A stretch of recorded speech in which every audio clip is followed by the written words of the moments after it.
हाय, good morning.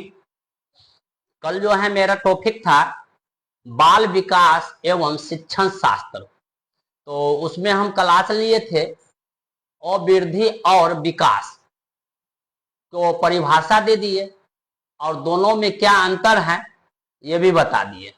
तो आज मेरा टॉपिक है बाल विकास के सिद्धांत। तो बाल विकास के सिद्धांत कितने होते हैं, आइए इसी पर हम चर्चा करते हैं। चलिए, बाल विकास के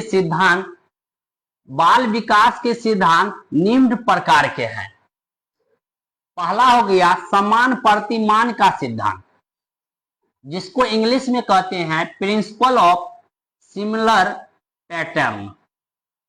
दूसरा हो गया विकास की दिशा का सिद्धांत, जिसको इंग्लिश में कहते हैं प्रिंसिपल ऑफ डायरेक्शन। तीसरा हो गया निरंतरता का सिद्धांत, जिसको इंग्लिश में कहते हैं प्रिंसिपल ऑफ कंटिन्यूटी। चौथा हो गया सामान्य से विशिष्ट क्रियाओं का सिद्धांत, इंग्लिश में कहते हैं principle of general to specific response. और पांचवा हो गया पूर्वानुमान का सिद्धांत, जिसको इंग्लिश में प्रिंसिपल ऑफ परपेंडिकुलरिटी कहते हैं। छठा हो गया एकीकरण का सिद्धांत, जिसको इंग्लिश में प्रिंसिपल ऑफ यूनिटरी प्रोसेस कहते हैं। सातवां हो गया व्यक्तिगत भिन्नता का सिद्धांत, जिसको इंग्लिश में प्रिंसिपल ऑफ इंडिविजुअल डिफरेंस कहते हैं।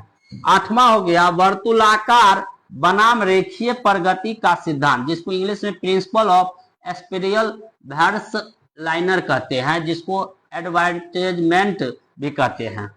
नौवां हो गया अंतर संभावित विकास का सिद्धांत, जिसको प्रिंसिपल ऑफ इंटरनल डेवलपमेंट कहते हैं। तो आज हमारा क्लास जो है सीटेट में बाल विकास एवं शिक्षण शास्त्र का जो पढ़ाए थे, बाल विकास के सिद्धांत पढ़ाए हैं। कल यही टॉपिक में हम सब का परिभाषा करेंगे। ओके।